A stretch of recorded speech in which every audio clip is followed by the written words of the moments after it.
al 17º Seminario Rafael Martín del Campo y Sánchez. Es 2025. Este evento es organizado por el Laboratorio de Vertebrados de la Facultad de Ciencias de la UNAM. Y hoy tenemos un gran invitado, al doctor Cristian Saucedo, médico veterinario de Reguán, Chile, que nos dará una conferencia sobre el tema de restauración ecológica, reintroducción y monitoreo de ñandú en el Parque Nacional Patagonia. En ese momento, la doctora Kathleen Babb le hará su reseña curricular. Adelante, Kathleen.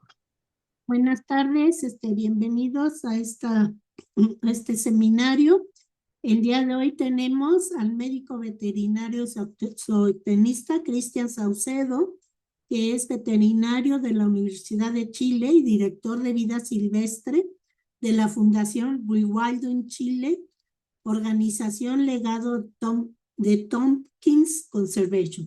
Durante los últimos 18 años ha sido líder en la conversión de la estancia Valle Chacabuco en Parque Nacional, mediante la implementación de acciones de restauración y los programas de recuperación del cérvido de los Andes, el Huemul, del ñandú y del puma, en el Parque Nacional Patagonia. Actualmente es el líder de estos programas de vida silvestre, además del corredor nacional del Huemul, pumas y uso público.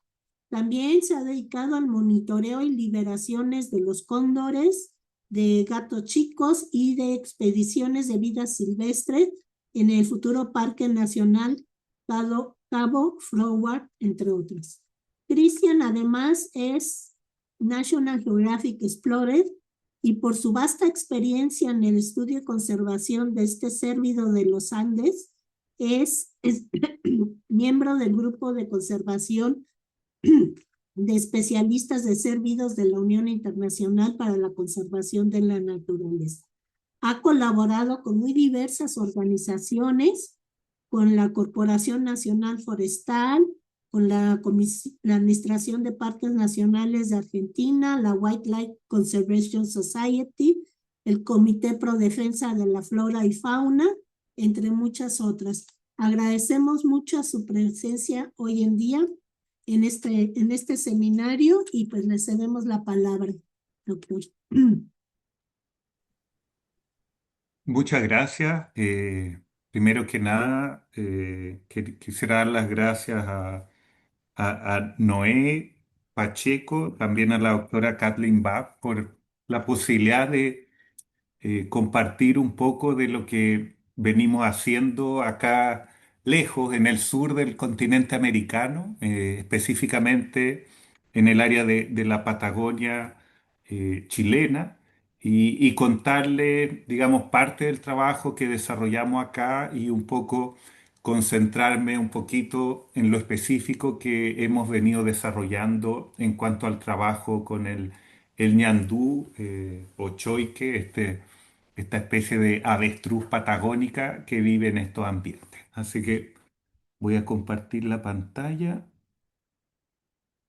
eh, y vamos, aquí. Vamos a agrandar. Ahí sí. Eh, ¿Se ve? ¿Sí? ¿Se ve completa la pantalla? Yo no los veo a ustedes, pero Se ve, pero se ve, ya se ve completa, doctor. ¿sí? ¿Completa? Sí, perfecto, se ve Bien, bien. muy bien, excelente. Bien, entonces vamos eso, como decía, a conversar un poquito sobre el rewilding que promovemos acá en Chile y en específico contarles un poquito de este trabajo que hemos venido desarrollando con respecto al ñandú o choique que vive en este caso en la Patagonia y asociado a los Andes. A ver, no me avanza.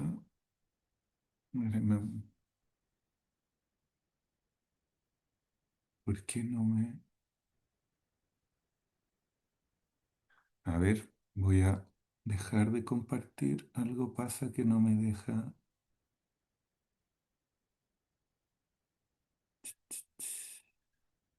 Ok,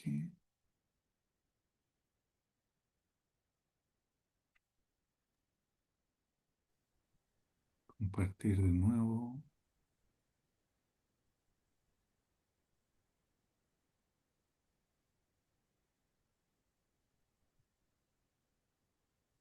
¿Se ve ahí? Sí se ve, doctor. Póngale a agrandar. Ya, perfecto. O sea, ahí se debería ver en grande, lo tengo a pantalla completa. Exacto, ¿Sí? perfecto. Muy bien. Bien. Muy bien. Bueno, lo primero, contarle un minutito o dos para contarles qué hacemos y dónde estamos. Como les decía, nosotros somos una ONG, una fundación. Eh, hemos concentrado históricamente nuestro trabajo en el sur de Chile, en el extremo sur, en el área de la Patagonia, y nos hemos concentrado en un territorio que hemos denominado la Ruta de los Parques de la Patagonia. Y en esta zona tenemos tres pilares fundamentales del trabajo que tienen que ver con el rewilding o la restauración ecológica. Y estos pilares están basados en tres ejes principales de trabajo. Uno es la promoción de la creación de parques, es decir, promovemos activamente eh, el trabajo colaborativo junto al Estado chileno para promover la creación o la expansión de parques nacionales, sean terrestres o sean marinos, porque entendemos que esa es una estrategia, digamos, fundamental para abordar la crisis de extinción de especies, para abordar el tema del desarrollo, el paradigma del desarrollo y la conservación. ¿Ya? En segundo término, el segundo pilar importante es la restauración ecológica, es decir, cómo lograr y trabajar hacia proteger y restaurar ecosistemas que sean completos, completos en términos de las especies que están ahí, completos en términos de las interacciones que se producen y siempre con una mirada de los ecosistemas que existen en cada una de las zonas donde estamos trabajando. Trabajamos sobre ambientes o ecosistemas de bosque, de estepa o pastizal. Y también tenemos acciones específicas, como les voy a presentar un poquito más adelante, específicas con algunas especies amenazadas, como es el caso del ñandú o del ciervo andino o el huemul que hacía referencia la doctora Kathleen hace un ratito. Y el tercer eje fundamental en este trabajo es el trabajo que llamamos la vinculación comunitaria, que en el fondo, cómo a través de promover un vínculo y una identidad con las comunidades aledañas a estos parques nacionales, promovemos, digamos, un sentido de identidad, de orgullo, de conservación del patrimonio natural como buscando, digamos, buscando que exista un desarrollo económico como consecuencia de la conservación que se promueve en este extenso territorio. ¿Ya? Em, ¿Por qué se bloquea? No sé. Empiezo. ¿Por qué no me da la opción de seguir? Ajá. Ahí sí. Sí, bueno, en términos específicos, tenemos una primera área donde hemos venido trabajando, que es el Parque Nacional Patagonia, eh, que está, como decía, en la parte sur, en el extremo sur de Chile, en un área colindante a Argentina, vecina a Argentina, y este proyecto se inició, fíjense ustedes, hace casi más de 20 años atrás y parte con la compra de una estancia ganadera, la compra de un área, de un extenso rancho ganadero de más de 80.000 hectáreas que se dedicaba a la crianza extensiva de ovejas y de vacas. Sin embargo, se daba la situación que este territorio pese a que tenía este siglo de actividad ganadera, era un área que el Estado y un panel de expertos en un análisis, digamos, a nivel nacional, lo habían identificado como un área prioritaria para conservar la biodiversidad. Ahora, en esos momentos, antes que se comprara, era impensado y muy difícil creer que ello iba a ser posible. Y se daba además la situación de que este rancho estaba justamente ubicado entre dos áreas preexistentes, entre dos áreas protegidas, una pequeñita por el sur, denominada Tamango o Lago Cochrane, y una un poco más extensa, Heinimeni por el norte.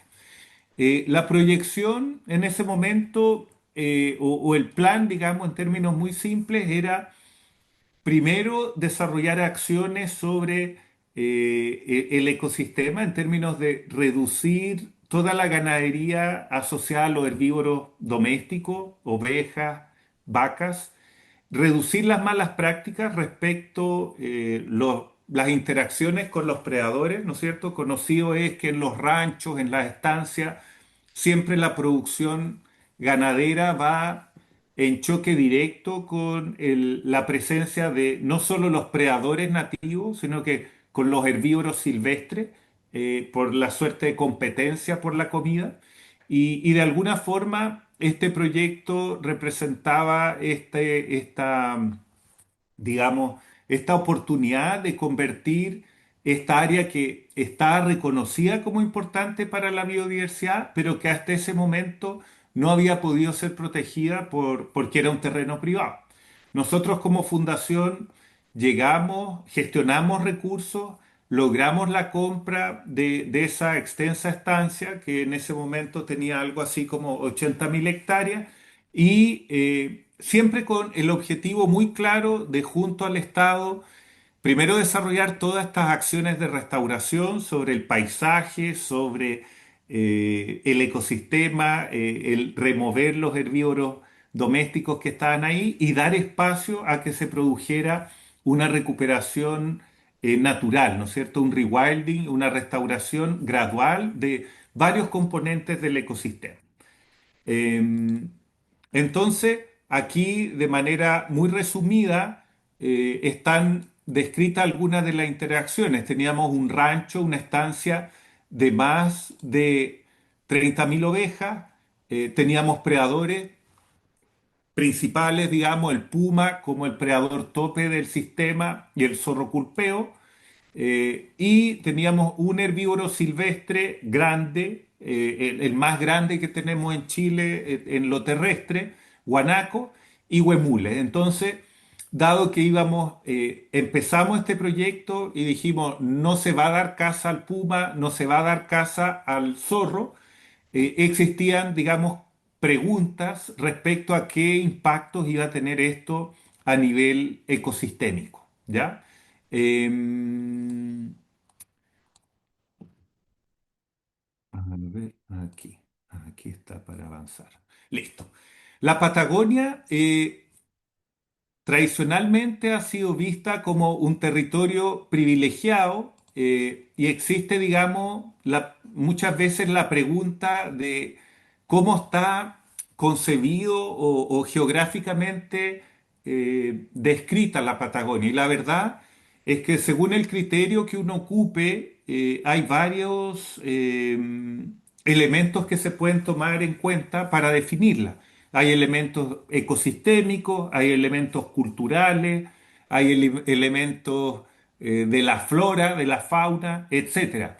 A grandes rasgos, uno pudiera decir que el cono sur de Sudamérica, eh, juntando o digamos todo lo que significa la parte sur de Chile y lo que es el sur de Argentina, conforman en buena medida lo que es la Patagonia, ¿ya? Y en esta Patagonia existen algunas especies, digamos, bastante características, bastante icónicas, eh, entre las que destacan el cóndor andino, el puma, que se extiende desde la Columbia Británica hasta el sur de Chile, el ñandú choique, del cual vamos a hablar en más detalle hoy, el huemul del sur o ciervo andino del sur, que habita en lo que es los Andes de Chile y Argentina, y el guanaco, uno de los herbívoros terrestres más grandes que tenemos y que habita a lo largo de la cordillera de los Andes, en varios de los países, digamos, en que estamos asociados a los Andes. En general, la Patagonia la visualizamos como un área de alto valor para la resiliencia y la integridad de los ecosistemas, y pensamos que todos estos esfuerzos de restauración a gran escala, de restauración a nivel de ecosistema y de especies, representan una verdadera oportunidad para esta extensa región, dado que es una región que históricamente ha sufrido, digamos, mucha intervención antrópica, desde el sobrepastoreo con el ganado, pasando por grandes incendios y de manera más reciente, bueno, la introducción de grandes herbívoros exóticos, el ganado, pasando por, de manera más reciente, una expansión de una serie de especies exóticas que han sido, digamos, introducidas a este territorio extraordinario. ¿Ya? Cuando hablamos de rewilding, a ver, quiero mover esto para el lado. Ahí sí. No. Se ve una barra que está al medio, ¿no? No, doctor, nosotros no vemos, ¿No? se ve bien la presentación. Ah, ya, ok. Cuando hablamos de rewilding, un concepto que para nosotros es importante y nos preguntamos cuando empezamos a trabajar en cualquier lugar es cómo queremos llegar a contar con estos ecosistemas funcionales, cómo lo podemos hacer y sobre qué especies debiéramos, desde lo teórico y yendo a lo práctico, concentrar nuestros esfuerzos de trabajo, los recursos, etcétera. Y desde ese punto de vista, surge el concepto de especies clave, es decir, son estas especies que tienen efectos desproporcionalmente importantes dentro del ecosistema. Entonces, eh, cuando hablamos de especies clave, nos preguntamos que no basta, y decimos no basta suficientemente que una especie esté presente, sino que a veces esa especie está presente, pero está presente en números tan bajos que en realidad no está cumpliendo su rol ecológico a escala ecosistémica. Por lo tanto, el rewilding debe hacerse cargo de eso, ¿ya?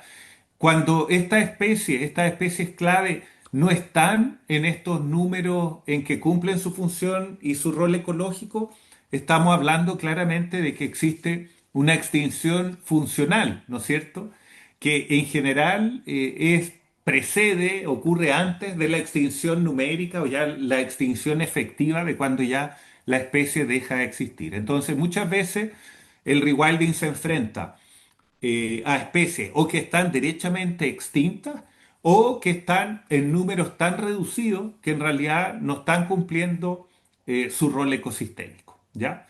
Entonces eso es importante que lo tengamos en mente. Y lo otro importante es considerar que además estas especies clave, además de tener estos efectos desproporcionalmente importantes dentro del ecosistema, son porque estas especies tienen múltiples interacciones con otras, ¿ya? Entonces, esto es importante al momento de concentrar o de diseñar, mejor dicho, los programas que uno pretende implementar de restauración, cuando en el fondo definimos nuestros objetos o sujetos de conservación, de rewilding o de restauración, es algo que debemos tener en mente, ¿ya?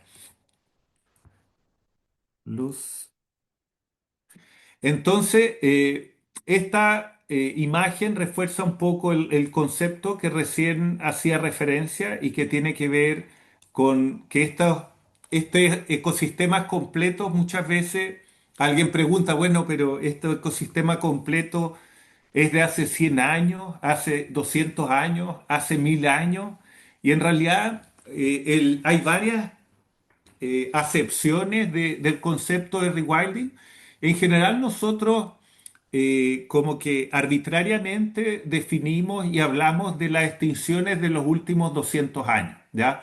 Hay rewildings que hablan desde el Pleistoceno y nosotros entendemos que los impactos más grandes que como humanidad, como sociedad hemos ejercido sobre los ecosistemas se concentran en gran medida en los 200 años y pensamos que es un horizonte de tiempo que es abordable desde el punto de vista de las acciones que se pueden desarrollar, ya sea reintroduciendo especies, ya sea reforzando poblaciones, como también abordando aspectos que tienen que ver con las amenazas que estas especies se enfrentan en cada uno de los lugares. Entonces, bueno, en esta figura de la izquierda, de manera muy simple, se señalan algunas relaciones directas e indirectas en un ecosistema patagónico donde tenemos el puma como carnívoro o predador principal, tenemos a los guanacos como grandes herbívoros, al cóndor de los Andes como carroñero, a los zorros y predadores medianos, zorro gris y zorro culpeo, y algunas otras especies que tienen que ver con la dispersión de semillas, como pueden ser perdices o roedores. Entonces, el rewilding nos obliga a tener esta mirada ecosistémica, preguntarnos en qué condición, en qué estado poblacional se encuentran las diferentes especies que conforman este ecosistema y si es que algunas de ellas están o en reducido número o están enfrentando problemas de los cuales nosotros tenemos que abordar. Lo otro también es que al hablar de un ecosistema completo, relacionamos este concepto a lo que se llama un ecosistema sano. Y la sanidad de este ecosistema tiene que ver también con esta salud ecológica, pero tiene que ver con la salud animal, tiene que ver con la salud humana y para quienes por ahí venimos del mundo de la medicina veterinaria, está este concepto de una sola salud. O sea, no existe la salud humana o la salud de los ecosistemas o la salud animal. No está cada uno, digamos, eh, viviendo en su propio ecosistema, sino que existen interrelaciones y por lo tanto hay puntos de encuentro entre estas tres dimensiones y ahí también muy importante el hablar de ecosistemas sanos y de la sanidad de las poblaciones, no solo numérica, funcional, sino que incluso del punto de vista de la salud misma, es algo que el rewilding también se hace cargo y debe, digamos, tenerlo muy presente. ¿Ya? Em, ahí. Esta lámina me gusta mucho y representa de manera quizá exagerada algunas de estas interrelaciones que se dan en un ecosistema que llamamos nosotros acá en el sur de ecosistema de estepa patagónica, perdón, que de alguna forma tiene sus equivalentes ecológicos a otras latitudes en áreas de pastizales, de grasslands, ¿no es cierto? Donde se combinan una serie de especies de flora, fauna, que interactúan y que dan vida a estos ambientes que a veces las personas los califican como un desierto, es decir, que pasa de manera rápida y quizás sin observar o sin detenerse a mirar con más cuidado la enorme riqueza que ambientes como son la estepa y muchos otros ambientes tienen. O sea, la verdad es que está en el trabajo de cada uno de nosotros muchas veces resaltar o incluso empezar a aprender e identificar estas interacciones que en realidad no son muchas veces conocidas en todo su detalle y en toda su expresión. Entonces, esta lámina un poco busca representar esta diversidad de especies, esta riqueza que alberga en este ecosistema en particular, donde en este caso se desarrolla, vive, habita el ñandú y habita junto a una serie de otras especies interactuando. ¿Ya? Eh, las especies clave, como yo decía, tienen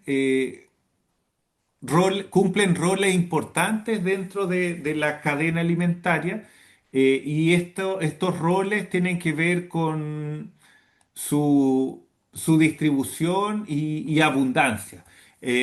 Una de las especies, digamos, el puma en estos ambientes es el predador por excelencia, y es el que a través de su acción predadora regula una serie de herbívoros y predadores medianos. Aporta alimentación a carroñeros como el cóndor andino y un montón de otras especies más, y tiene todo este efecto regulatorio muy, muy importante en los ecosistemas, digamos, andinos en general. Una de las relaciones más tradicionales o más típicas que se describe es el efecto regulador que tiene sobre las poblaciones de guanaco, específicamente en estos ambientes, ¿ya? Em, Estos ambientes, en el caso del Parque Nacional Patagonia hoy día, eran ambientes que estaban, cuando se hacía uso ganadero, sobrepastoreados, estaban en muy mala condición, erosionados, porque tradicionalmente la actividad ganadera tiende a sobrecargar, digamos, a poner más animales por hectárea de lo que el campo, en este caso el pastizal, es capaz de albergar.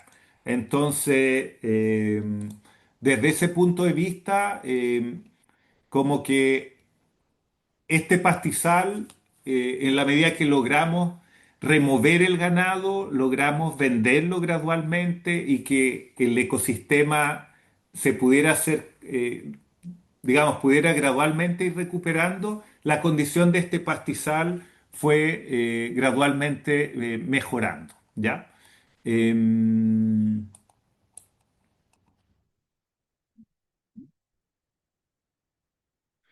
El herbívoro por excelencia que domina estos ambientes, el guanaco.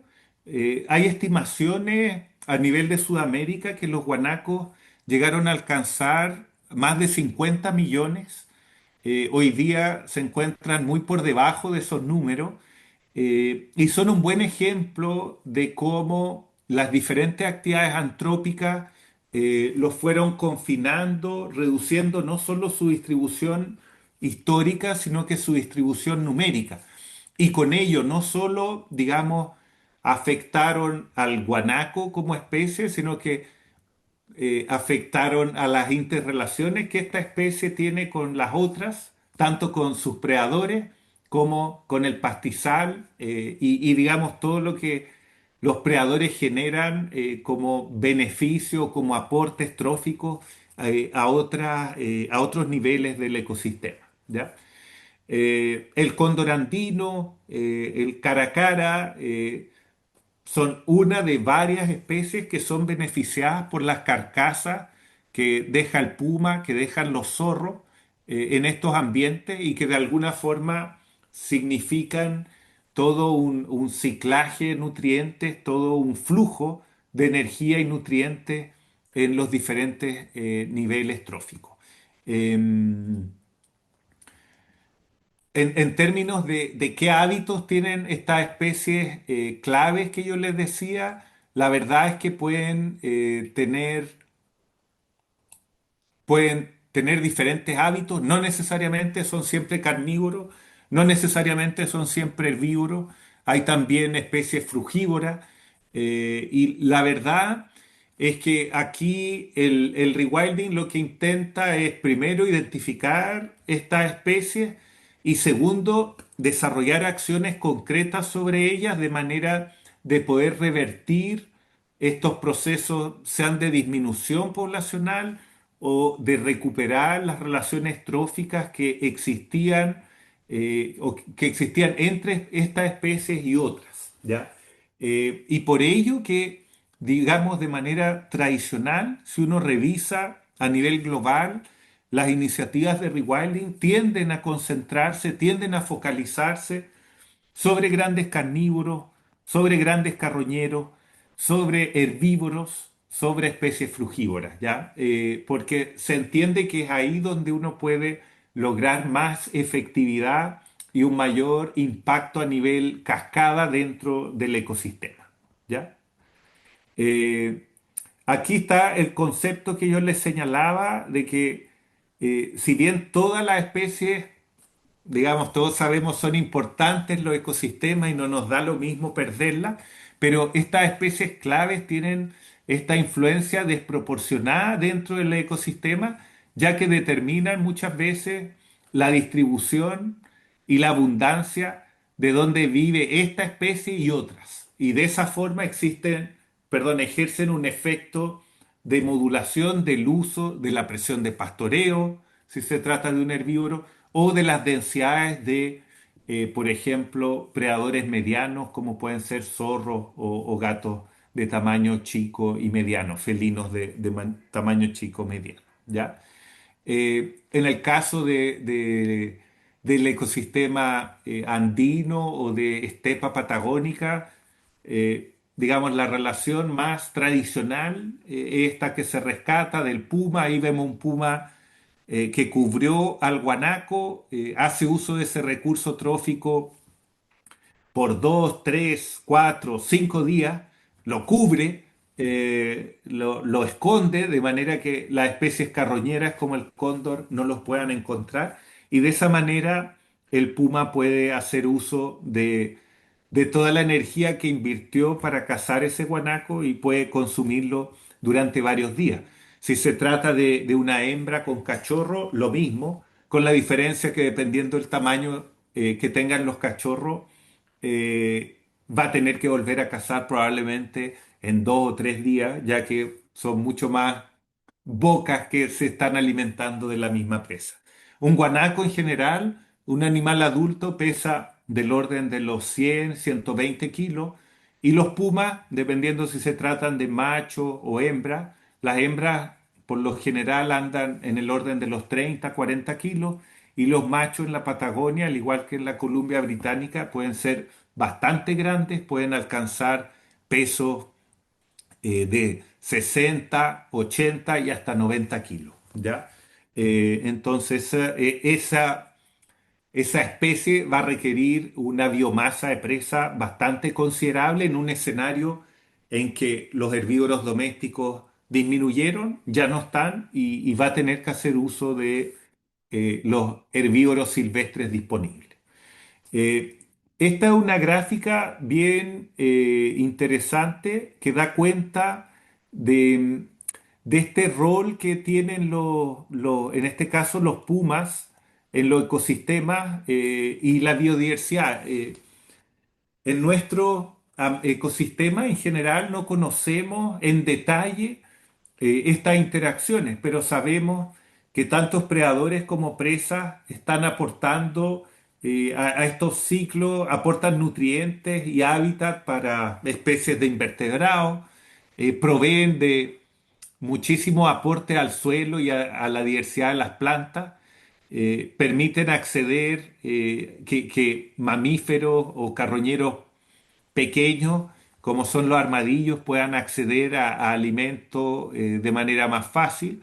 Eh, También proveen alimento a otros carroñeros o carnívoros y aves que llegan en las inmediaciones de donde, en este caso, los pumas predan, cazan y dejan restos de sus presas, y ahí se genera todo un micro hábitat que es, digamos, muy rico para gusanos e invertebrados asociados a estas carroñas que sirven de alimento a un sinnúmero de especies. Entonces, muchas veces esta percepción del efecto lineal que tienen los predadores sobre una presa, la verdad es que hay múltiples más interacciones que se producen que van mucho más allá de la predación, de la regulación de una población de herbívoros, sino que hay una infinidad de interrelaciones que existen asociadas a los eventos de predación o a los eventos de la distribución de estas presas en un ecosistema. ¿Ya? Em, Ahí sí. Uno de los ejemplos más conocidos, digamos, más tradicionales, es el caso del rewilding que ocurrió en el Parque Nacional Yellowstone en Estados Unidos, donde en este caso se hizo todo un esfuerzo y que fue, digamos, hubo una discusión que no fue menor respecto si se reintroducían o no los lobos en esta zona. Fue una discusión bastante grande, polémica, controversial. Los lobos estaban ahí extintos de la década de los 20 y en el fondo, en 1995, se decidió avanzar y liberar a los primeros grupos de lobos en este parque. Luego ese primer esfuerzo fue suplementado con otros individuos y la verdad es que con tan solo 31 lobos, ese esfuerzo inicial que nadie sabía qué era lo que iba a pasar, pero que respondía en primer término a solamente que regresara una especie extinta, es decir, resolver una extinción efectiva y una extinción funcional significó una serie de efectos en cascada sobre predadores medianos, sobre otros carnívoros, sobre las poblaciones de elk, de oso, de coyote, cómo estas especies empezaron a ocupar los espacios y a separar y a segregarlos, no solo en el espacio, sino que también en el tiempo y en los ambientes que estaban ahí disponibles. Entonces, de alguna forma hay varios artículos que dan cuenta y por ahí algunos videos en internet que dan cuenta digamos, tanto científicamente como mediáticamente, el efecto de que como los lobos, ¿no es cierto?, llegaron a producir todos estos efectos en cascada dentro del ecosistema, llegando a ejercer impactos y cambios a nivel de los ríos, de los castores y de una infinidad de especies. Entonces, este es un ejemplo muy ilustrativo, real y particularmente bien documentado de cómo es una acción de rewilding que en ese momento no fue catalogada como tal, sino que simplemente se pretendía apuntar o reintroducir lobos, resolver la cuestión de una extinción de una especie en particular. La verdad es que generó impactos de manera mucho más amplia y contó, digamos, un aprendizaje que hasta el día de hoy sigue avanzando. Incluso esto fue tan exitoso que hoy por hoy existen estados asociados al Parque Nacional Yellowstone donde ya han tenido que llegar, digamos, al punto de generar algunas cuotas de extracción, porque donde tenemos predadores típicamente tenemos también conflictos con el mundo rural, conflictos con los ganaderos, y de alguna forma esto no es la excepción. O sea, todos los proyectos de rewilding y en particular aquellos que tienen que ver con predadores, suelen enfrentarse con problemáticas que tienen que ver con conflictos y particularmente con mortalidad de ganado. ¿Ya?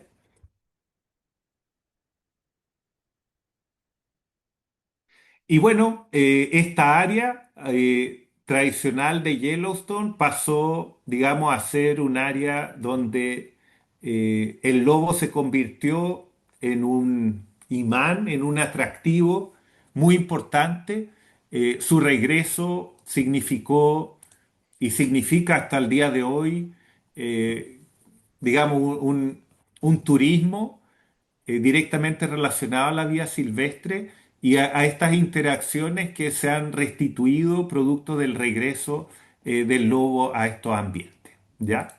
Entonces eso también es algo interesante, que el rewilding, yo les decía en un comienzo, busca abordar aquellos aspectos de la restauración ecológica.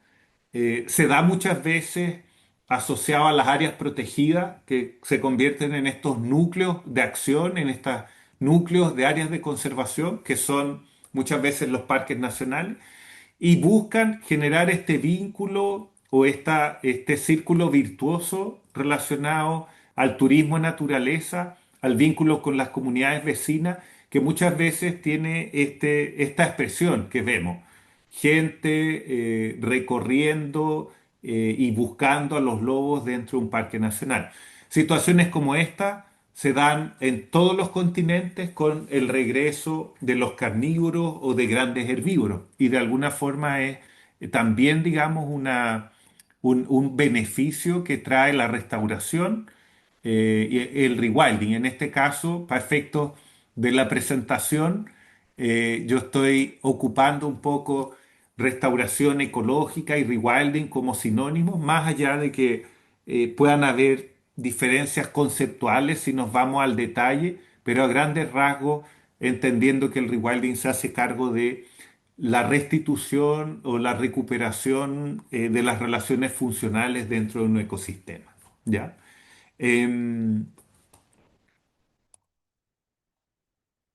bueno, dejamos el rewilding a un lado un ratito para luego seguir con él y un poco introducirles a parte de los sujetos o del grupo de aves con que vamos a conversar y ver un caso, una de las acciones que venimos desarrollando, que son los ratites, estas grandes aves corredoras, no voladoras y que reúnen a un grupo de grandes aves que van desde las aves elefante y los moa, tanto de Madagascar como de Nueva Zelanda, que están extintos, hasta una serie de especies que conocemos de los documentales o que quizá hemos tenido la suerte de ver en algún zoológico, que incluyen a los avestruces, a los emúes, a los casuáridos, a los ñandúes, a los kiwis y a los tinamus o perdices, algunas perdices de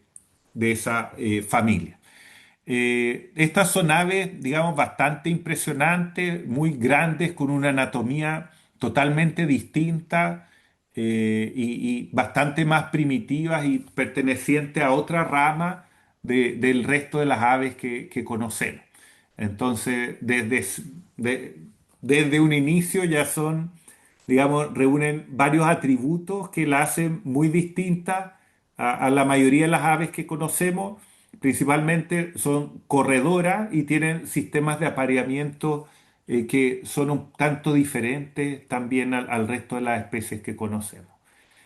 Fíjense el gran desarrollo de estas aves. Ahí abajo hay una figura de un moa y también ahí hay un huevo que sale Attenborough con un huevo de estas aves. Entonces son aves que capaces de poner estos huevos gigantes y que de un enorme tamaño, de mucha altura y peso. ¿Ya? La próxima. Y en el fondo hay aves que incluso estaban más atrás de las que yo mencionaba, pero en el fondo son estas aves de aspecto un tanto extraño y gran desarrollo de las patas, corredoras por excelencia y no voladoras, ¿ya? Y ahí hay una lámina. Yo no soy particularmente experto en taxonomía, pero en el fondo hay una serie de aves con rasgos quizás que no pertenecieron al mismo orden, pero que reunían características similares a lo largo de la historia a los ratites que conocemos hasta hoy en día. Fíjense que la mayor parte de los ratites que conocemos están entre los más pequeños de este grupo enorme y donde ahí, bueno, incluso aparece el dodo para tener una escala, ¿no es cierto?, del tamaño que tienen estas aves, las vivientes, entre las que destacan ahí los dos ñandúes, el emú, el casuar, siendo el avestruz de todo este grupo, el avestruz africano, el más grande, el más corpulento de este grupo. Eh, lo otro interesante es que este orden de los ratites en el largo del tiempo, fíjense, ya veíamos que tenía varias especies extintas, como son los moas, las aves elefantes, pero todas ellas, si uno se fija en el mapa, tienen una distribución concentrada en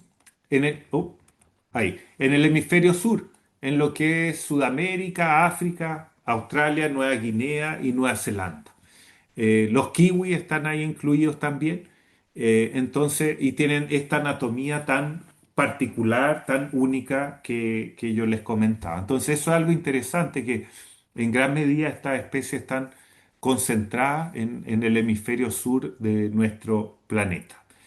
Eh, y bueno, para quienes les gusta la taxonomía y eso, hay por ahí dos líneas de investigación o dos líneas de datos y de publicaciones que tienen que ver con cuál es esta relación que existe entre los ratites, los tinamidios, los tinámidos, que lo agrupan ahí en los paleognatos, y que habla en el fondo que esta pérdida de la capacidad voladora aparentemente surgió de manera paralela en varios momentos de la evolución, ¿ya?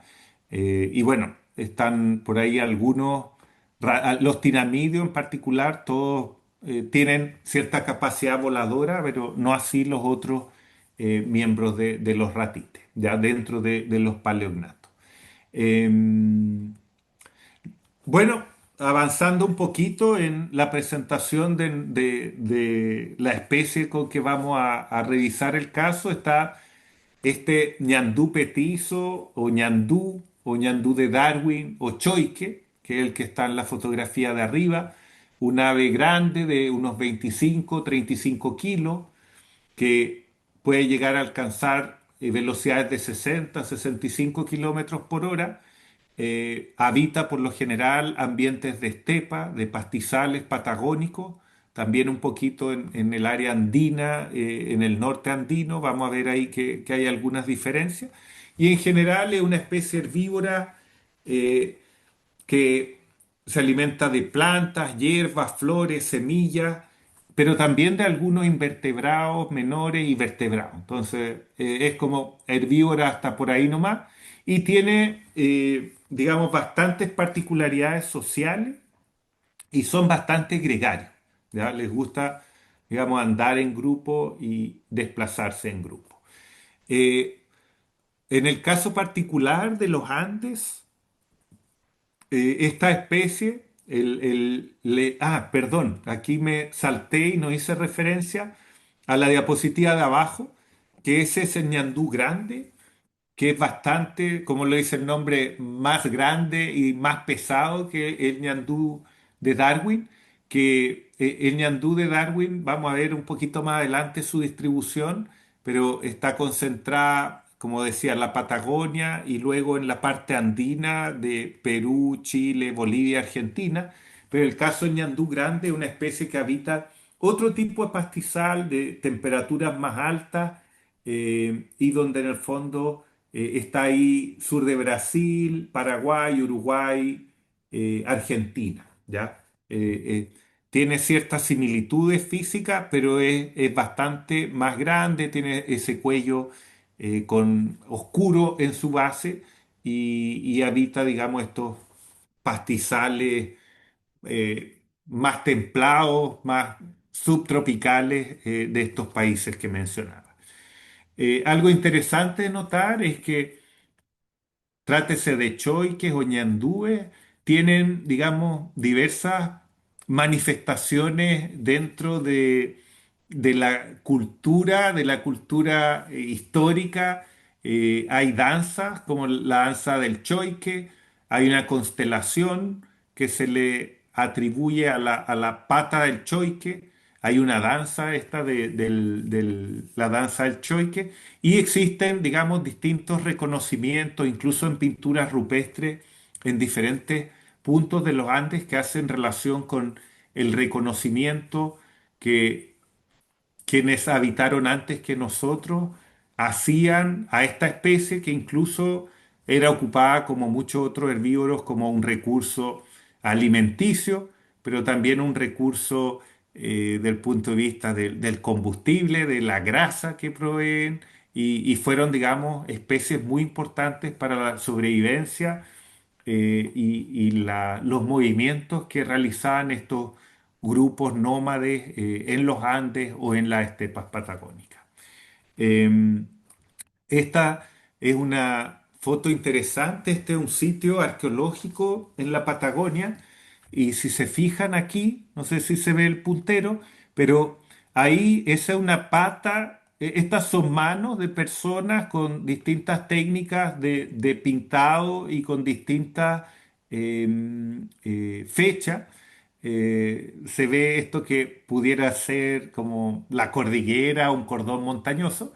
Y aquí esto que señalo es la pata en tamaño real de un choique o de un ñandú. Es decir, ellos probablemente los arqueólogos lo interpretan así, hicieron uso, consumieron ahí en el campamento un choique y a alguno de los artistas se le ocurrió ocupar la pata y así como él ponía su mano y soplaba y con eso generaba, digamos, estas figuras de mano, generó en este caso la figura de la pata de un choique fácilmente reconocible por los tres dedos, ¿no es cierto? A ese rastro como en forma de flecha que se forma ahí en la pintura.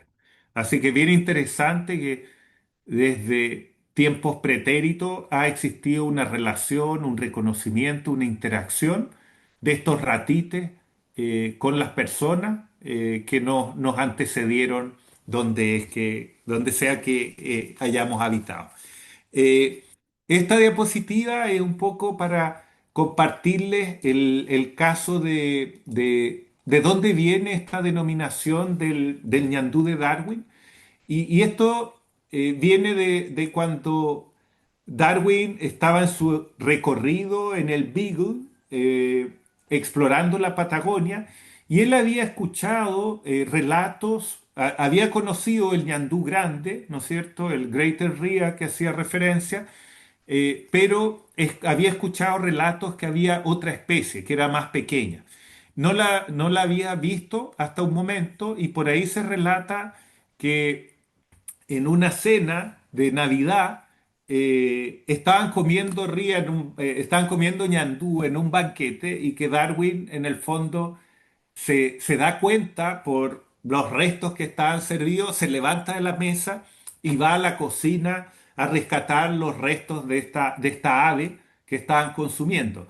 Y esos restos son los que envía al Museo de Londres para ser identificado y por eso, si bien no es reconocido en el nombre científico, pero quedó reconocido en la denominación genérica de el ñandú de Darwin. Y de ahí viene un poco la referencia a Darwin y la interacción y la diferencia entre este ñandú grande y el ñandú chico que en este caso vive en la Patagonia. ¿Ya? Esa es como una anécdota un poco reconociendo esto.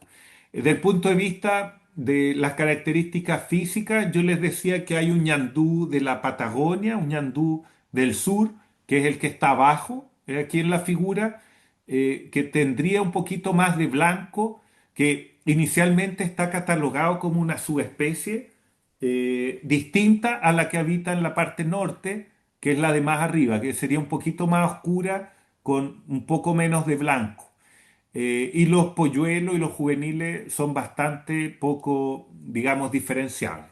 De todas maneras, hoy existen grupos de investigadores, de genetistas en particular, que están trabajando el tema para dilucidar si se tratan de subespecies distintas o algún otro nivel taxonómico distinto, ¿ya? Porque incluso en la parte norte hay una tercera subespecie descrita, entonces hoy por hoy es un complejo que no está totalmente, digamos, entendido y que está bajo estudio.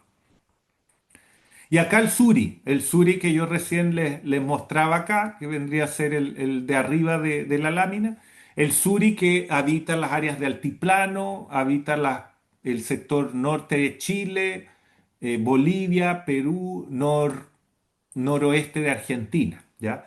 Y bueno, por ahí se describe una diferencia morfológica que tiene que ver con la cantidad de escudos que tendrían en el tarso, pero que es sumamente difícil de diferenciar y de observar. Por eso que los genetistas están hoy, digamos, embarcados en este desafío entender las diferencias que hay entre estas dos o entre potencialmente estas tres subespecies que habitan en las Américas, ¿ya? Eh, Esto es un poco lo que se describe, si se fijan, todo un núcleo en el sur, que yo le llamo Choique o Ñandú Patagónico, y un núcleo en el norte que tiene que ver con los países que mencionaba y el Suri o Ñandú del norte. Es decir, si los tratamos como subespecies, son más que un equivalente ecológico, son subespecies, y es algo que está, digamos, hoy por hoy en discusión, o más que en discusión, en evaluación desde el punto de vista genético. Lo más probable es que sí hayan diferencias y que hoy por hoy, como tanto ñandúes como guanacos, todas las especies han sufrido contracciones poblacionales importantes, no sería raro esperar que hayan, digamos, diferencias genéticas entre las poblaciones del norte con las poblaciones del sur. Está dentro de lo esperado.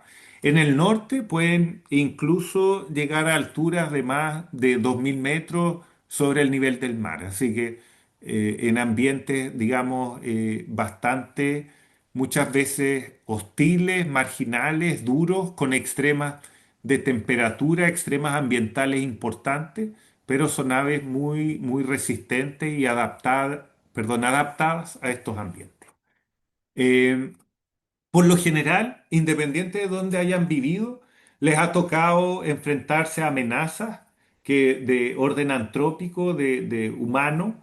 Primero la caza, desde siempre, como fuente de alimento para los pueblos originarios, luego para el hombre blanco que llegó con sus armas de fuego, sus perros, por anidar en el suelo. Son especies que son sumamente vulnerables si la actividad humana va acompañada de perros.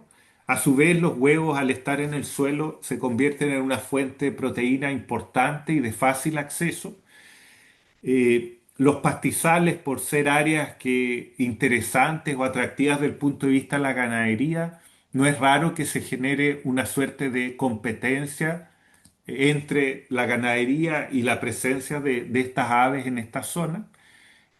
Son, digamos, predadas de manera natural por zorros y pumas, y han sido afectadas históricamente por asentamientos humanos, cercos, caminos, y muchas veces explotaciones petroleras y mineras que se establecen en áreas que son, digamos, de alto interés para, trátese de ñandúes o suri, ¿ya?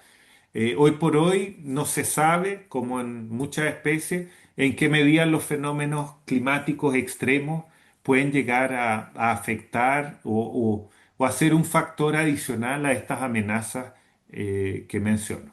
Son ocupados muchas veces los restos o partes, ¿no es cierto?, de su cuerpo, como pueden ser los dedos para hacer cabos de cuchillo.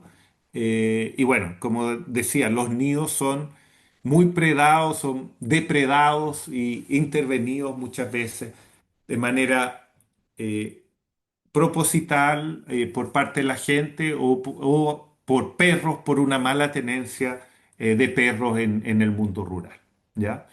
Y estas fotografías dan cuenta de eso, o sea, desde que el hombre tuvo la posibilidad de andar a caballo, de ocupar perros, de ocupar boleadoras, en el fondo ejercieron un impacto muy, muy importante sobre los ñandúes. En la foto de abajo era un nido que fue predado por perros domésticos que lo encontraron y que, bueno, destruyen el nido, se comen los huevos y con eso se pierde la nidada y a veces se pierde mucho más que eso. Y a la derecha, a la orilla de un camino, un resto de un ñandú que probablemente fue cazado y que quedó ahí colgando en la señalética asociada al camino. También hay historias, digamos, de recolección de huevos. Las primeras personas que llegaron a habitar estos lugares remotos eh, cosechaban estos huevos de fácil acceso significaban, digamos, una proteína de fácil acceso y que era una posibilidad de consumirla en estos lugares donde no había precisamente un mercado, un supermercado cerca. Sin embargo, hasta los días actuales, particularmente en la estepa argentina, es muy habitual. Ahí vemos cómo hay un ñandú detrás de la montura. Los ñandúes son cazados en el campo. Las personas tienen el hábito de comerlo, pese a que sus poblaciones, digamos, no gozan de grandes números y en general tanto en la UICN como en los diferentes países que habitan la especie está claramente establecido que las poblaciones van con una tendencia a la disminución. Por lo tanto, es algo de lo cual tenemos que hacernos cargo. Eh, en Chile en particular, bueno, a nivel de la UICN, si bien dice que está cercano a la amenaza, o sea, no está con un grado de amenaza importante, pero sí señala esta tendencia que decía a la disminución, ¿ya?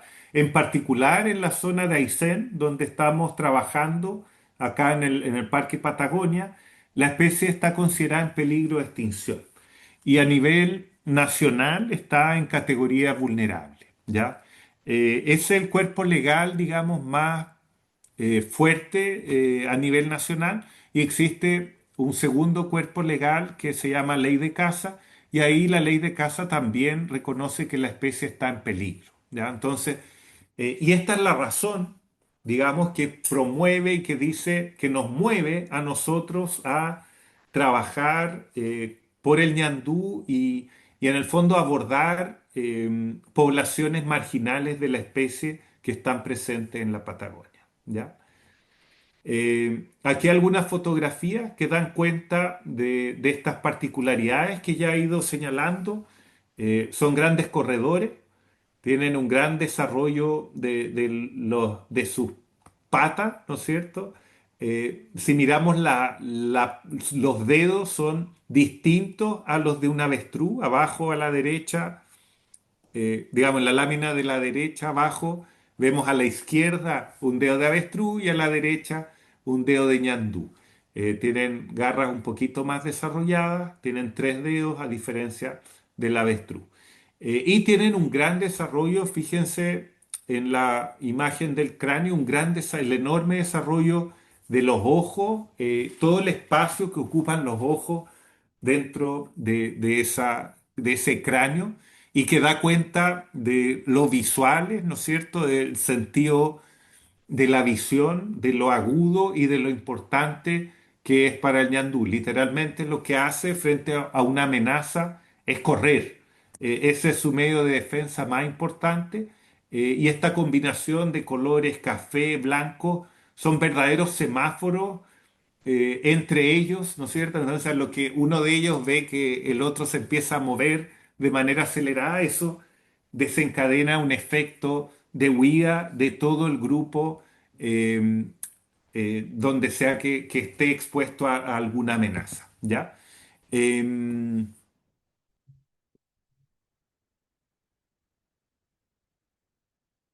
un, ay. Entonces ahí lo que decía, lo del desarrollo ocular que tienen y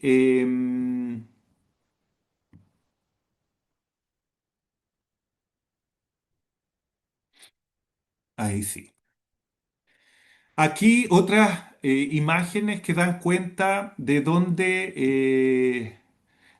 están, de dónde habitan. Estas son machos, arriba machos con polluelos que están, digamos, en las primeras semanas de vida consumiendo alimento.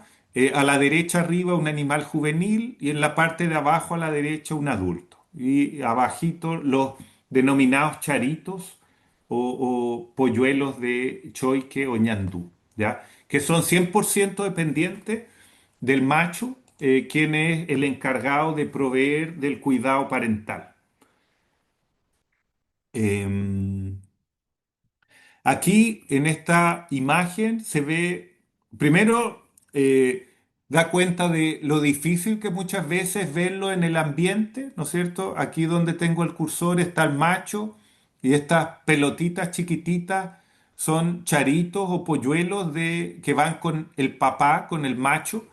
Y en el fondo este macho es encargado de la incubación, del cuidado parental, hasta aproximadamente los 3 4 meses de edad, ¿ya? Y es feroz contra un zorro, es feroz contra rapaces, es feroz hacia cualquier amenaza que se interponga o que ponga en riesgo a sus polluelos.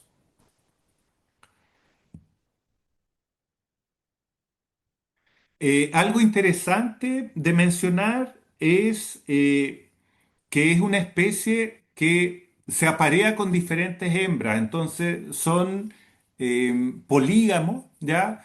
Y si bien el macho establece su territorio, eh, construye el nido, atrae a sus hembras con las vocalizaciones, este macho se va a parear con diferentes hembras, pero esas hembras se van a parear con diferentes machos, ¿ya? Y con eso se maximiza la diversidad genética, por un lado.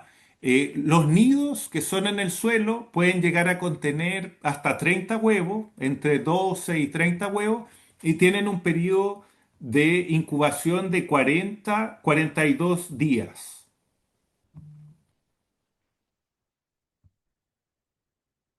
¿Sí? Ahí. Ahí se ven algunas imágenes de estos nidos. Fíjense la cantidad de huevos que tiene el nido y estos nidos, digamos, los huevos cuando son frescos, recién puestos, como en la diapositiva de abajo, en la foto a la derecha, son de un color mucho más vivo, amarillo, amarillo verdoso, y a medida que van siendo incubados, van perdiendo el color, ¿ya? Eso, y esto es lo que decía, fíjense, el macho son sumamente cuidadosos con su progenie y los charitos o polluelos, ¿ya? En general, bueno, esta es una lámina que da cuenta de esa situación, que en el fondo algo muy interesante es que ellos logran los huevos, pese a que no son puestos todos el mismo tiempo, todo el mismo día, porque es imposible que las hembras puedan colocar todos los huevos el mismo día, el- la sincronización que se produce en el nacimiento anda en el orden del 80 al 90%, lo que significa que por lo general a lo que nace el primer charito, el primer polluelo y el último, generalmente ocurre en un periodo de 24 horas y eso da cuenta de este fenómeno de sincronización que el macho es capaz de realizar cuando se encuentra haciendo la incubación. Cuando parte la incubación, el golpe de calor que inicia es el que da, digamos, el que sincroniza esto.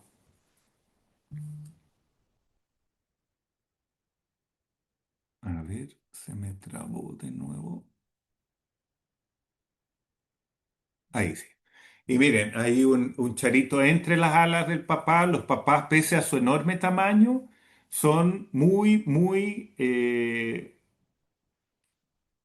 cuidadosos, muy paternales con el cuidado que entregan a los polluelos, ¿ya?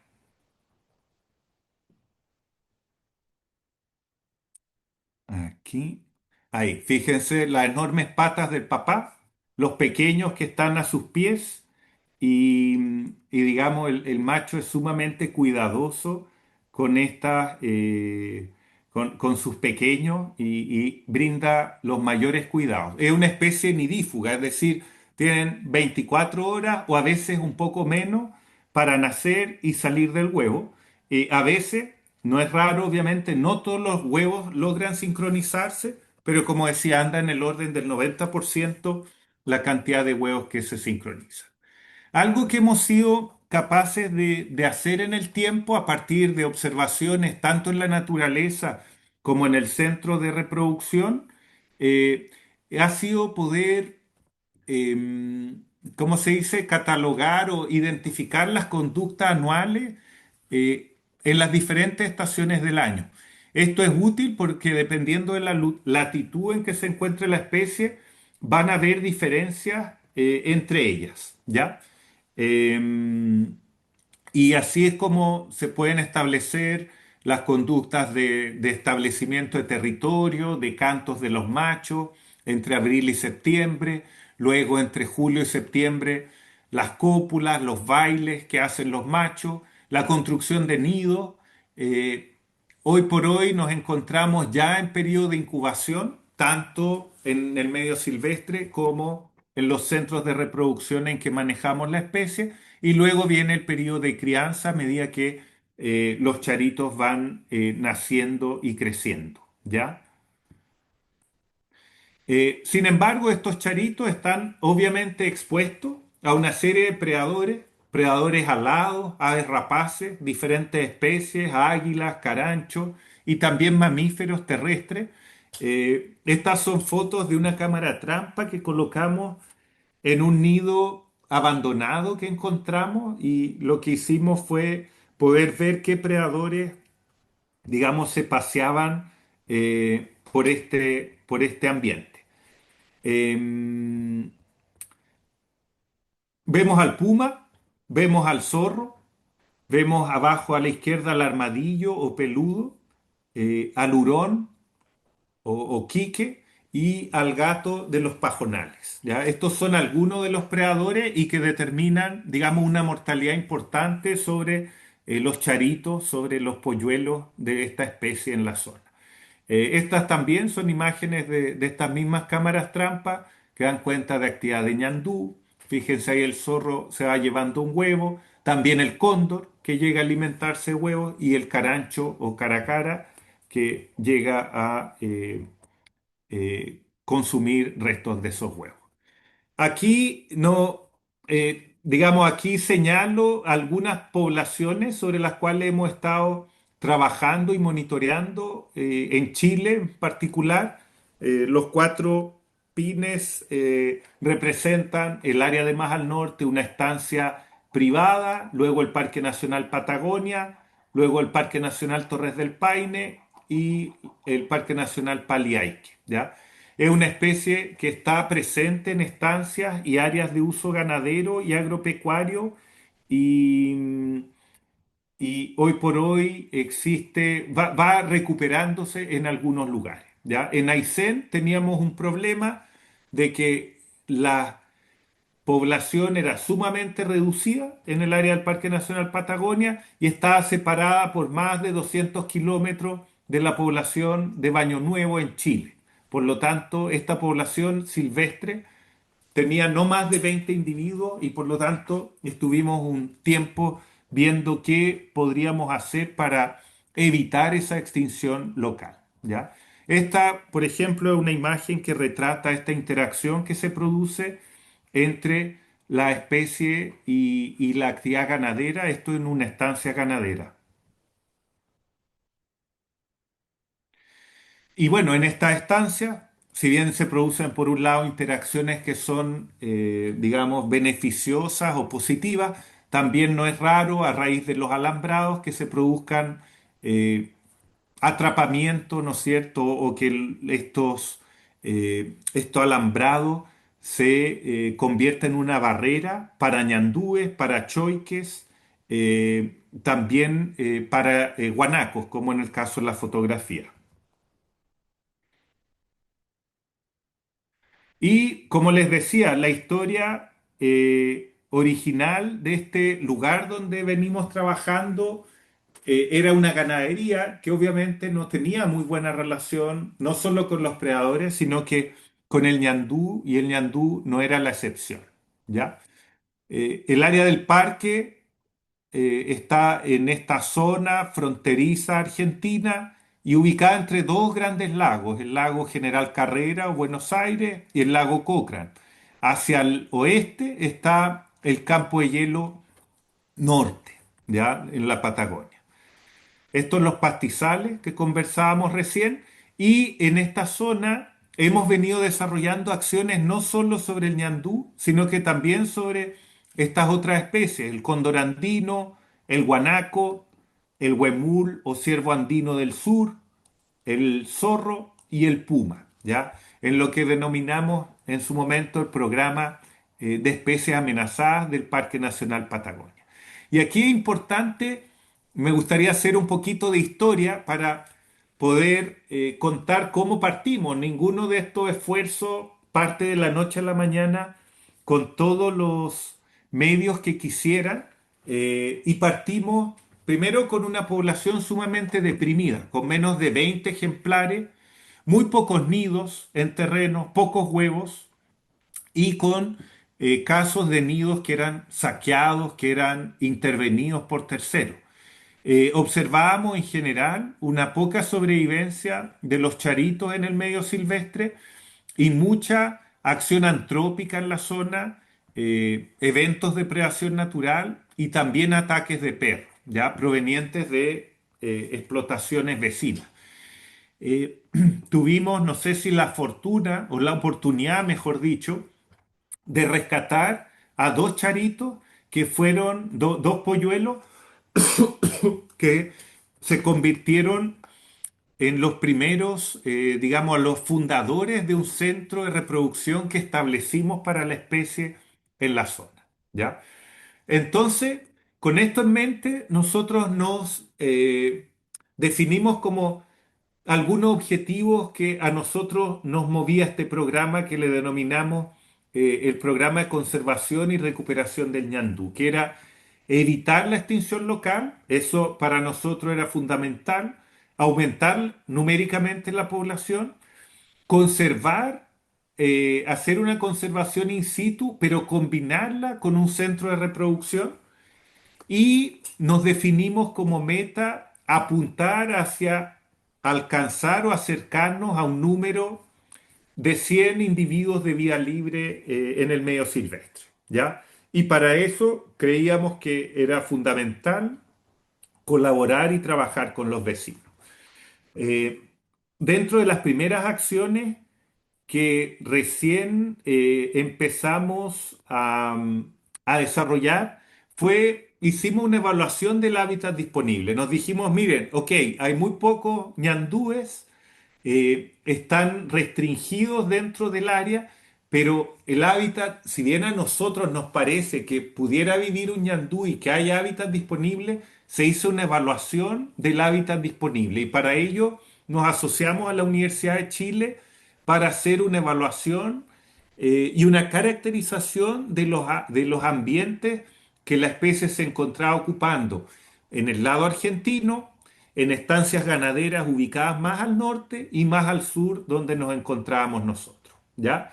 Y con eso se generó un modelo de probabilidad de presencia en ñandú y que a grandes rasgos cada puntito oscuro lo que determina es que es un área apta, digamos, que reúne buenas condiciones para que habite un ñandú. Es decir, que hay una alta probabilidad de que el ñandú pueda ocupar ese sitio. De manera que pudiéramos evaluar si la idea de establecer un centro de reproducción tenía fundamento en términos de que había una posibilidad de que ocupara hábitats dentro de esta área, dentro del Parque Nacional en particular, que vendría a ser el área que está, digamos, más coloreada hacia el lado izquierdo de la mitad de la figura. Yo les comentaba que se produjo un rescate de dos polluelos a orilla de camino por parte de la Policía de Frontera, de los carabineros, y para ello fue fundamental, digamos, la colaboración que establecimos con la esposa de uno de ellos y empezamos a trabajar y a cuidar a ese huérfano.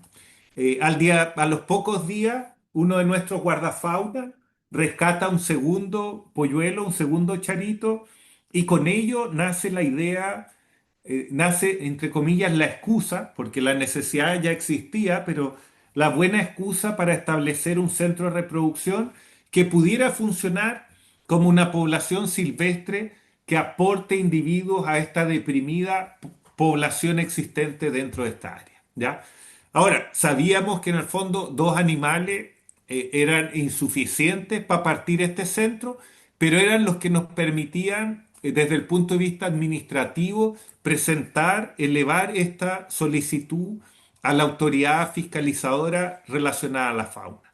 Y así partimos construyendo la primera infraestructura del centro de reproducción, se realizaron las inspecciones, las autorizaciones y pudimos finalmente a partir del 2015 funcionar como un centro de reproducción, ¿ya? Para la construcción contamos con el apoyo de voluntarios, de externos que nos ayudaron a contar con la infraestructura para albergar a estos individuos. Y estos fueron los primeros corrales con los que partimos trabajando, en un área muy alejada, lejos de centro urbano, totalmente, digamos, en un área bastante agreste y remota. ¿Sí? ¿Perdón? ¿Se No, escucha? continúe, doctor, se escucha bien. Ah, ok. Eh, y bueno, como teníamos solo dos individuos, eh, lo que hicimos fue buscar proactivamente si encontrábamos ñandúes en cautiverio en otro lugar para establecer nuestra población fundadora. Y encontramos un criadero comercial, ya no habían prácticamente, digamos, en tenencia, pero encontramos un criadero donde pudimos comprar, adquirir 10 individuos, más o menos en edades bastante similares a los dos ñandúes silvestres que teníamos, a los dos charitos.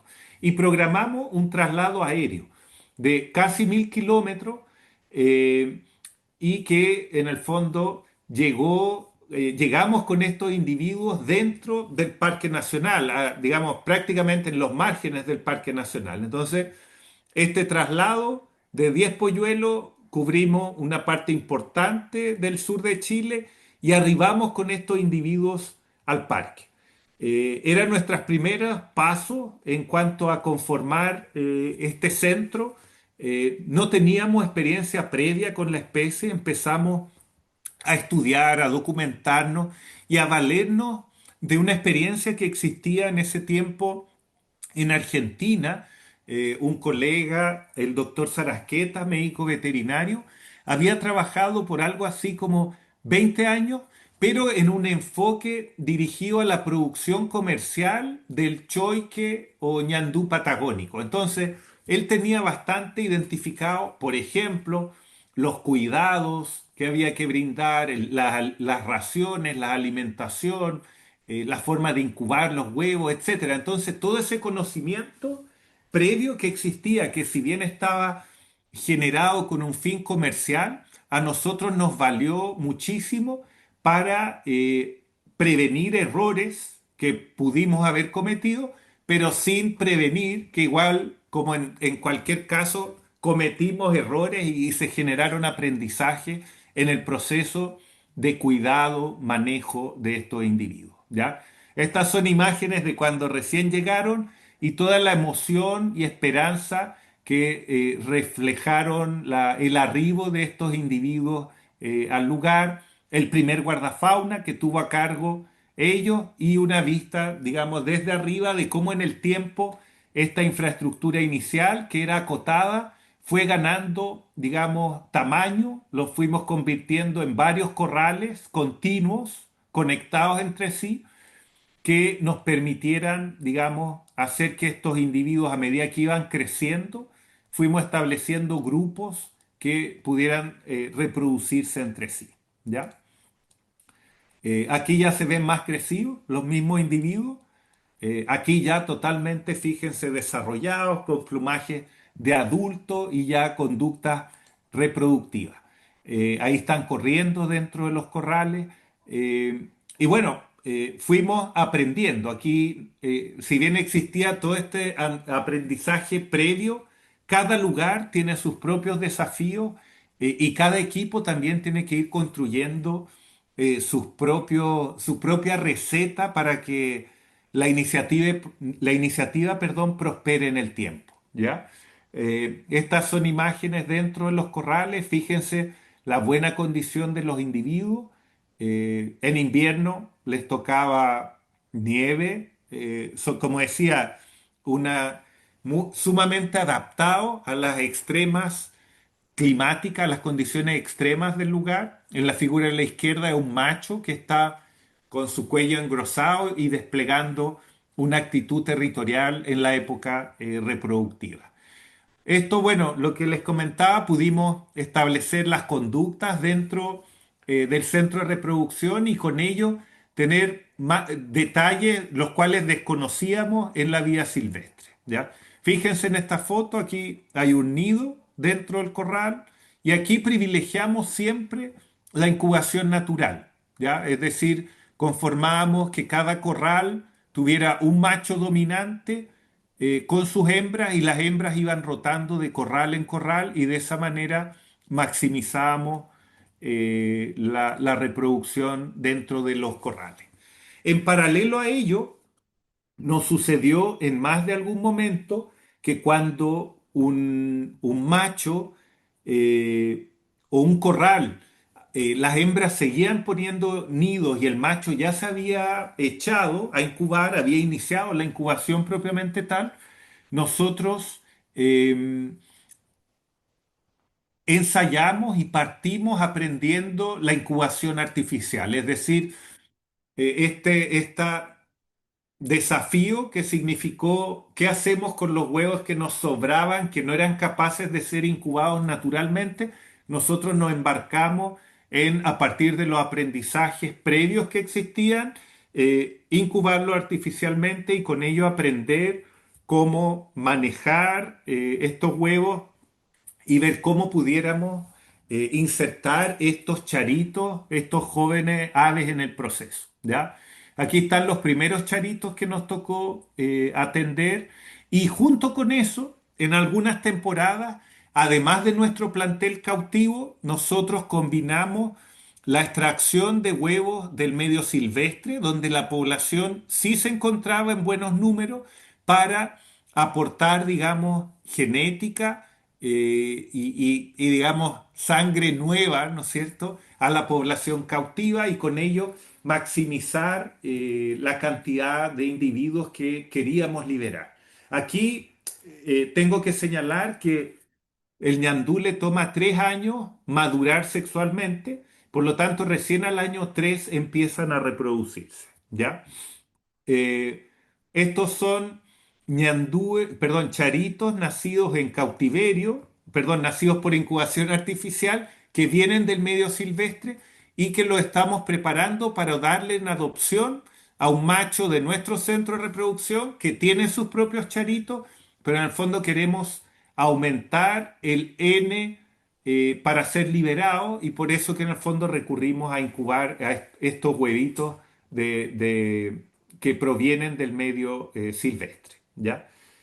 Ahí se están haciendo algunas mediciones de los charitos, peso, marca con anilla y estos charitos, dado que nacían de incubación artificial de un predio ganadero, nosotros esos los enviábamos en avioneta hacia el parque para que los pudiéramos eh, dar en adopción a los machos.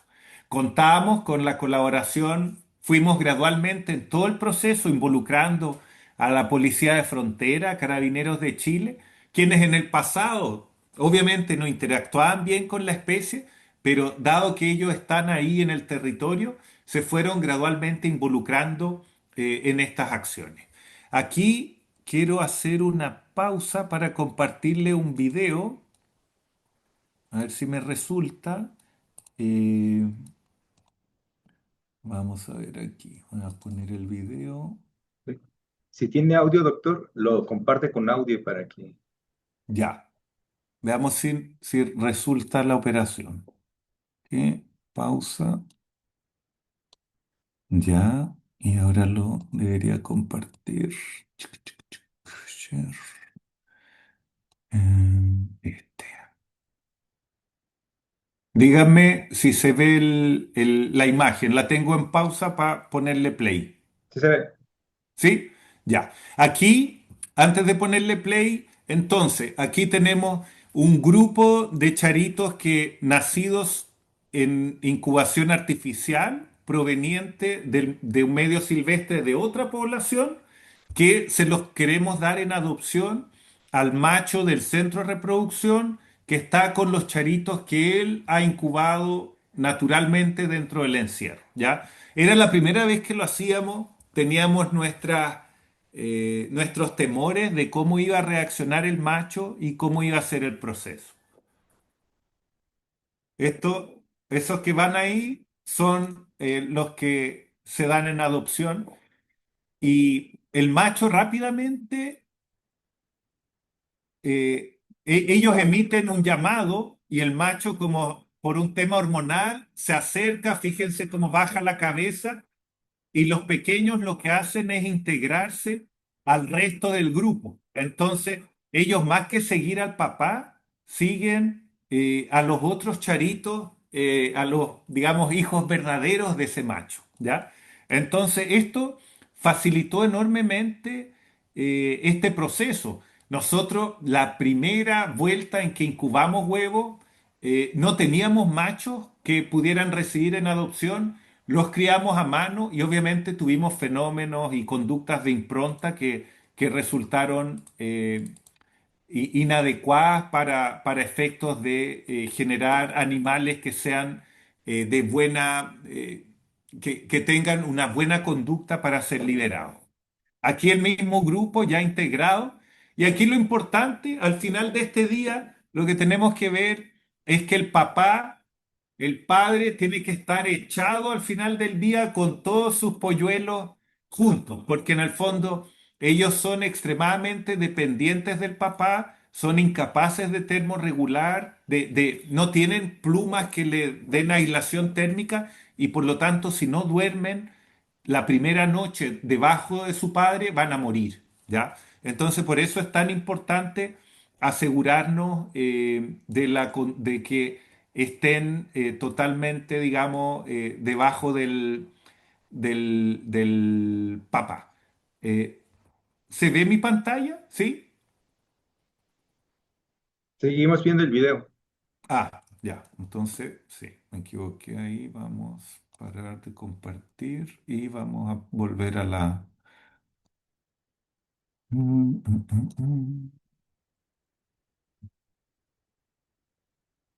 Ahí volvimos a la presentación, ¿no es cierto? Sí, y está la presentación. Ya. Y estábamos aquí. ¿Cómo vamos de tiempo? Sí, ¿como cuántas diapositivas le faltan, doctor? No, estamos ya en la última Ah, ok, parte. correcto. ¿Sí? ¿Vamos bien? Sí, vamos bien. Ya. Bien. Entonces aquí tenemos los charitos interactuando dentro del centro de reproducción. Aquí tenemos un papá, un macho, con sus polluelos ya crecidos, bastante emplumados, antes de que sean liberados. Y aquí lo bueno es que el macho transmite comparte la conducta y él es quien de alguna forma enseña a los pequeños a cómo comportarse como ñandú, digamos. ¿Ya? En este tiempo nosotros trasladamos a un segundo corral de aclimatación y en todos los manejos que hacíamos tratábamos de involucrar a los policías porque de alguna forma así los involucramos, los comprometíamos con estas acciones que estaban ocurriendo en el territorio. Este es un grupo, uno de los grupos de charitos jóvenes, con alrededor de 5 meses, previo a la liberación. Como son animales que todavía están creciendo, no están, están sin marcas, ya están, fíjense que no tienen aretes o collares ni anillos, porque si le colocamos algún sistema, los va a estrangular, le va a estrangular la pierna, le va a estrangular el cuello y no podemos cometer, digamos, correr ese riesgo. Ahí estamos dentro de los corrales, los corrales, los animales son alimentados, las fecas son recolectadas de manera a mantener la buena condición del área. En algunas oportunidades, los primeros años ensayamos con liberar animales de mayor edad, como en este caso, y en general no anduvo bien porque los animales se acostumbran obviamente al manejo de cautiverio. Por lo tanto, es algo que nosotros hemos ido mejorando en el tiempo y es parte de los aprendizajes. Aquí hay un segundo video que me gustaría compartírselo. A ver si me resulta. Voy a salir de aquí. Turururururu, que es una liberación. Aquí, stop share y vamos al otro video que es este. Al tiro, está cargando. Ya, y aquí vamos a ver el... Ya, ahí se ve el video, lo tengo en pausa, lo voy a...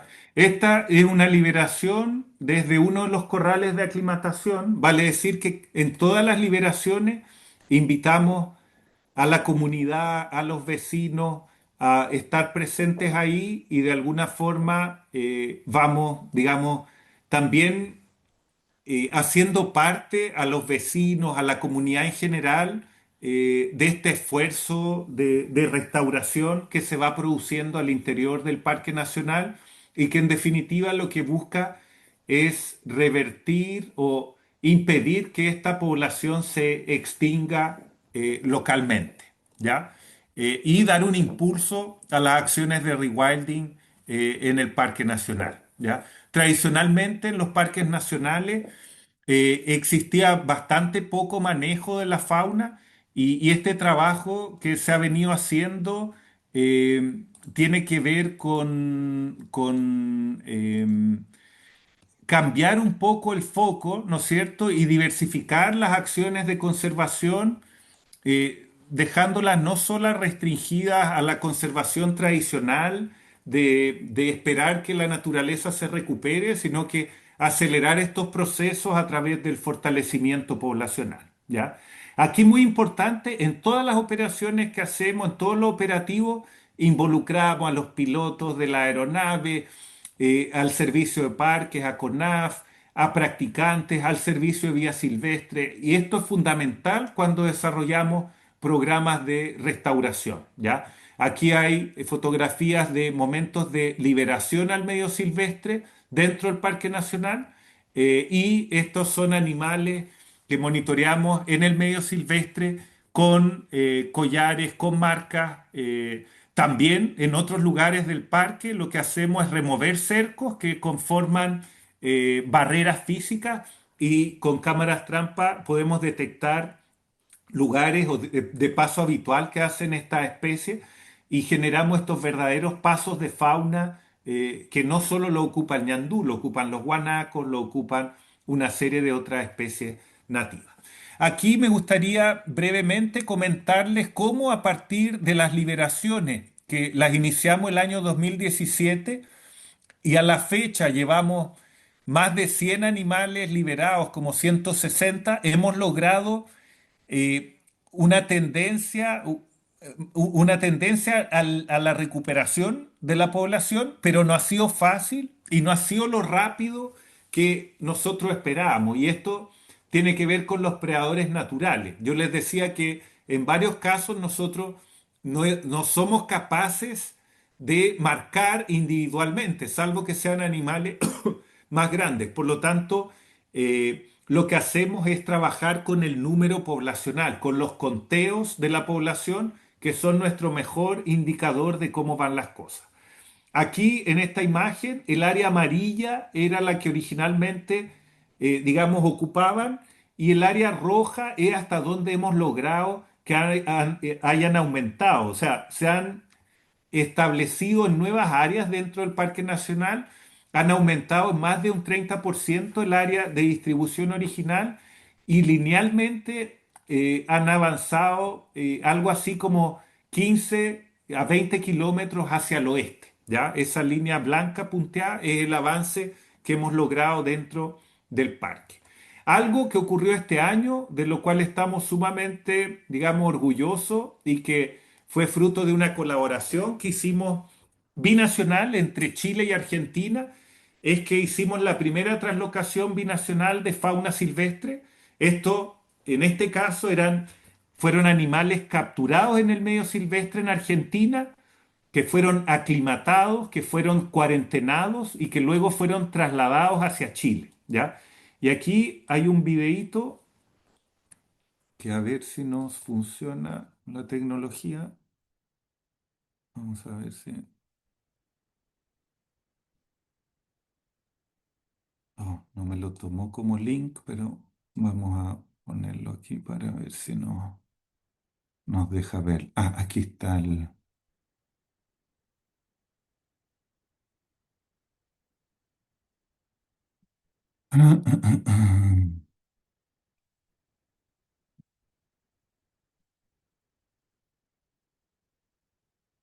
Vamos a poner este videito aquí.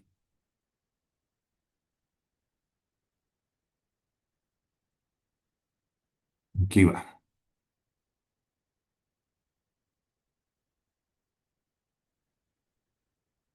Va de nuevo. Ahí va. ¿Está con sonido? No. Ahí. No, no tiene sonido. Hoy nos encontramos Allá. desarrollando un operativo que busca realizar la translocación de un grupo de ñandú desde Argentina hacia Chile. Es la primera vez que se va a hacer una colaboración entre Chile y Argentina con fauna silvestre en un proyecto de reintroducción.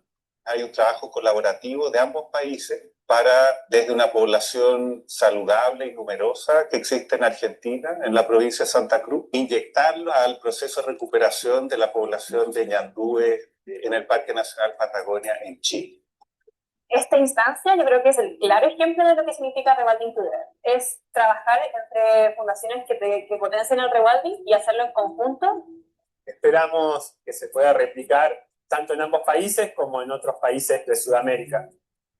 Bueno, este envío nos va a dar un ejemplo para poder seguir replicando estas uniones y estas alianzas que van a ayudar a la biodiversidad, ¿no? A completar todos los ecosistemas y dejarlos funcionales, que es la idea y la meta del rewilding. De alguna forma pone un punto más en el mapa desde la perspectiva global, donde se están desarrollando acciones de rewilding que buscan desacelerar los procesos de extinción de especies y promover a su vez la restauración de grandes espacios y de ecosistemas donde estas especies en el fondo cumplen roles clave.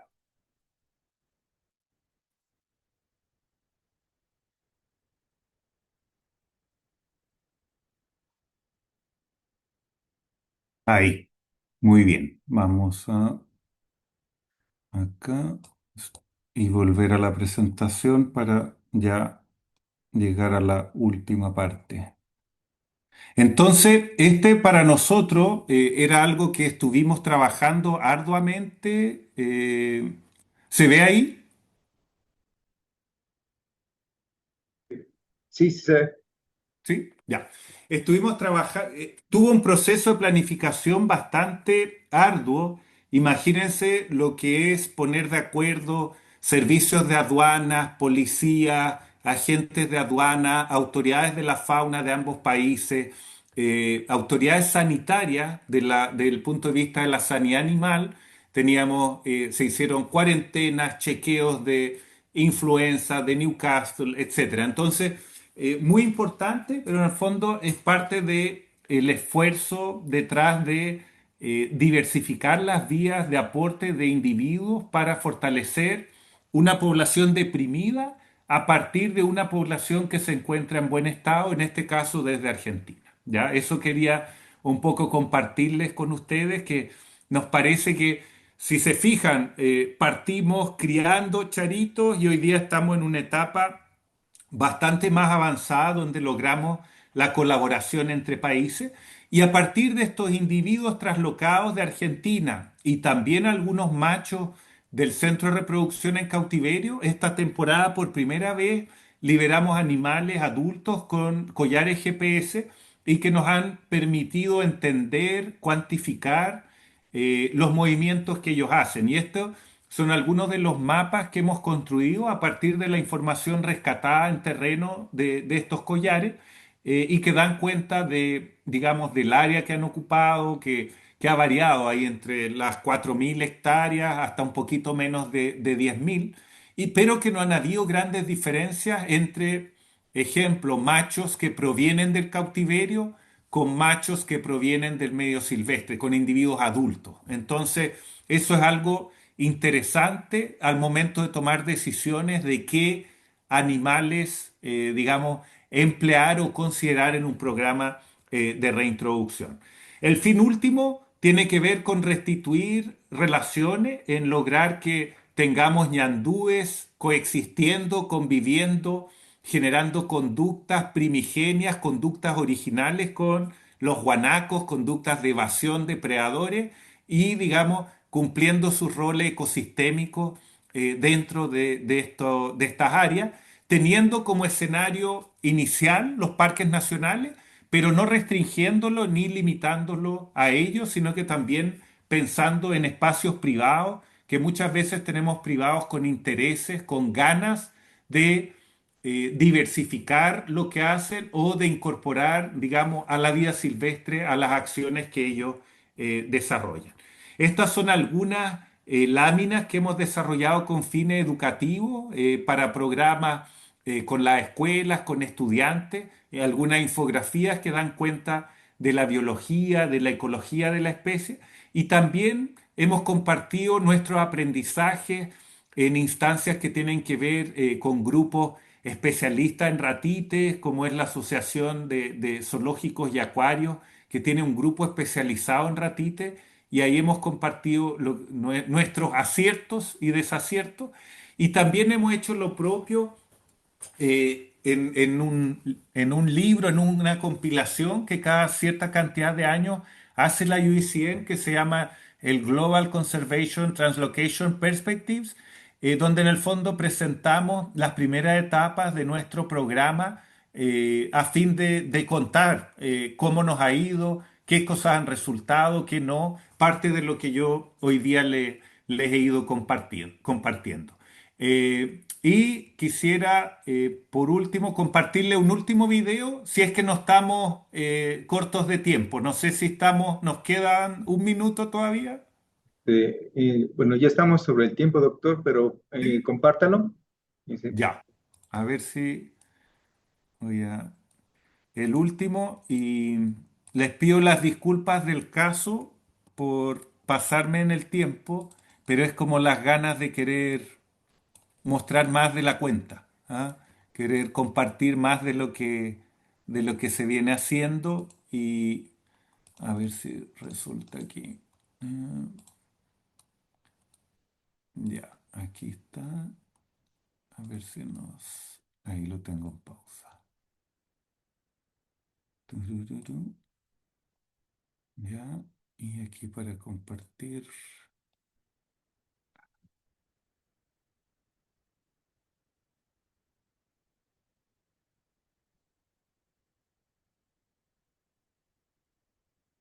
Aquí.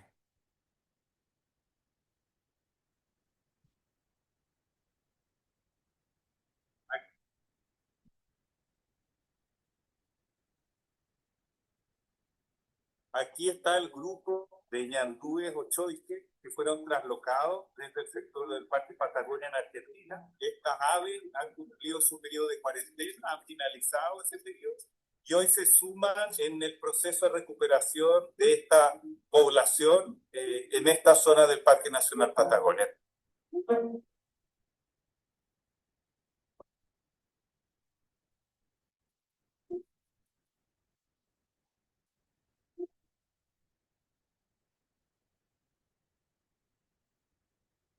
Gracias a Reserva Animal hemos tenido individuos en años anteriores y esta temporada también para liderar.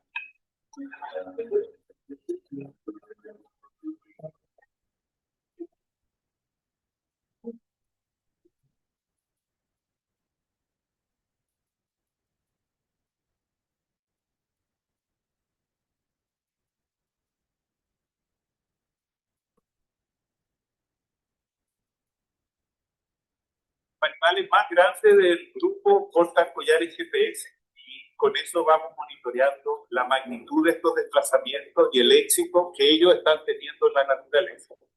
Esperamos en los próximos meses ir viendo cómo empiezan a integrarse a otros de su especie y cómo empieza a recuperar no solamente su número, sino que también áreas que donde ya no se veía ñandú y hoy día gradualmente las empiezan a ocupar.